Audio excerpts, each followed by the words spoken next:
Acts chapter 24, New King James Version, 1 chapter a day. Now after 5 days Ananias the high priest came down with the elders and a certain orator named Tertullus. These gave evidence to the governor against Paul. And when he was called upon, Tertullus began his accusations, saying, "Seeing that through you we enjoy great peace and prosperity is being brought to this nation, by your foresight we accepted always, and in all places, most noble Felix, with all thankfulness, nevertheless not to be tedious to you any further, I beg you to hear by your courtesy a few words from us. For we have found this man a plague, a creator of dissension among all the Jews throughout the world, and a ringleader of the sect of the Nazarenes. He even tried to profane the temple, and we seized him and wanted to judge him according to our law. But the commander Lysias came by and with great violence took him out of our hands, commanding his accusers to come to you. By examining him yourself, you may ascertain all these things of which we accuse him. And the Jews also assented, maintaining that these things were so.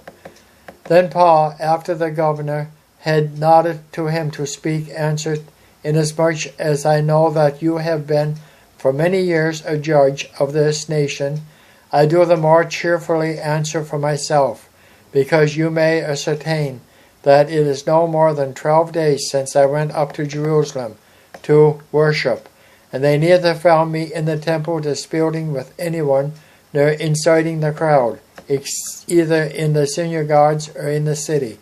Nor can they prove the things of which they now accuse me. But this I confess to you, that according to the way which they call a sect, so I worship the God of my fathers, believing all things which are written in the law and in the prophets.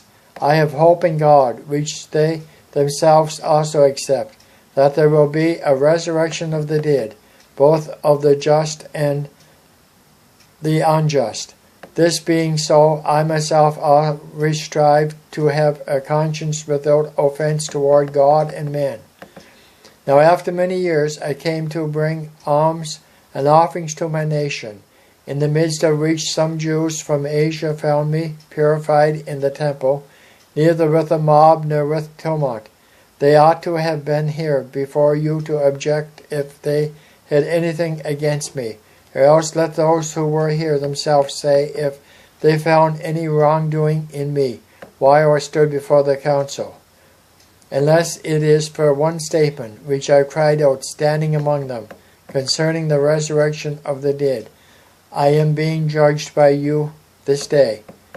But when Felix heard these things, having more accurate knowledge of the way, he adjourned the proceedings and said, When Lysias, the commander, comes down, I will make a decision on your case. So he commanded the centurion to keep Paul and to let him have liberty, and told him not to forbid any of his friends to provide for or visit him.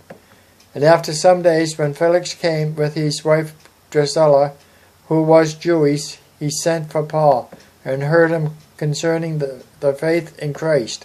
Now as he reasoned about righteousness, self-control, and judgment to come, Felix was afraid and answered, Go away for now. When I have a convenient time, I will call you. Meanwhile, he also hoped that money would be given him by Paul, that he might release him. Therefore he sent for him more often and conversed with him. But after 2 years, Porcius Festus succeeded Felix, and Felix, wanting to do the Jews a favor, left Paul bound.